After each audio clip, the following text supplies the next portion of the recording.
You have been Harrow Mayor for a few months now. Yeah. What have you enjoyed most?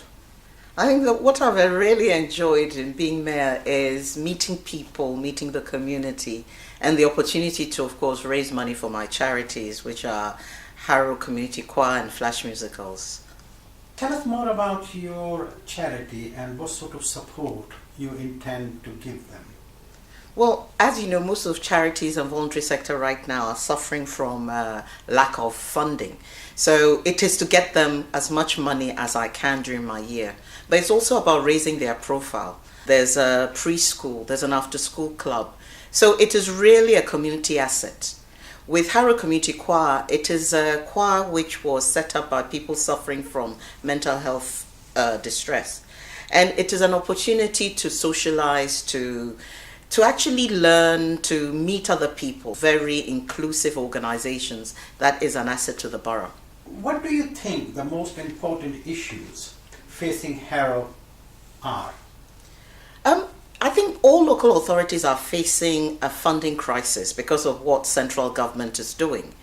But for me, I see things slightly differently. I think the very important thing is we need to be aware of the fact that when economy is in trouble, minorities usually suffer.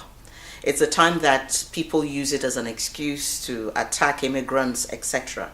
So for me, maybe the most pressing thing facing Harrow, which is a very diverse borough, is to strengthen bonds of understanding, bonds of friendship, and to build that up.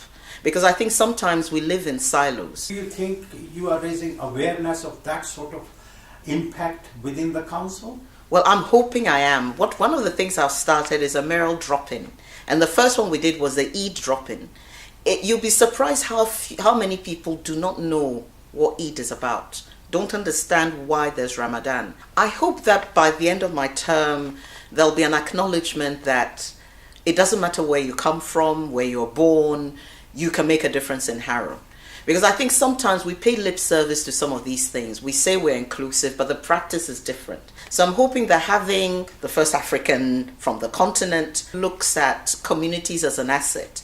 There'll be a different outlook. There'll be an understanding that, well, maybe they need to give their neighbors a chance. Harrow is a very diverse community and has a very significant number of minorities. That diversity doesn't seem to be representing. Do you have any view as to what to be done politically about it? I think sometimes you're right. I think Operation Black Vote research is very, very interesting. But even more interesting is the headline recently in The Voice. You know, that's the paper that is published by the African and African Caribbean community targeted at them. That is Labour losing the black vote. It's not just Labour, it's all the parties. There is a tendency to treat minorities as foot soldiers, as people who go and drop leaflets, as people who bring their communities out to vote for parties, and a refusal to acknowledge that they've got skills and talents to contribute. In a sense, I think that is a very dangerous place in which we are. We tend to live in the metropolitan counties because that's where the jobs are and that's where people are. So I think parties will learn at their peril. But I'm saying recognize the learning, the talent, the education, and tap into it. But I think half the time there's a perversion of democratic values in all the parties. You find that when it suits them, some people get pushed forward, they're stooges. It's quite depressing sometimes. But I think we need an alternative in politics. And I'm happy to say that I've noticed that there seems to be an awakening in all communities, but especially minority communities, that we will not be cannon fodder anymore.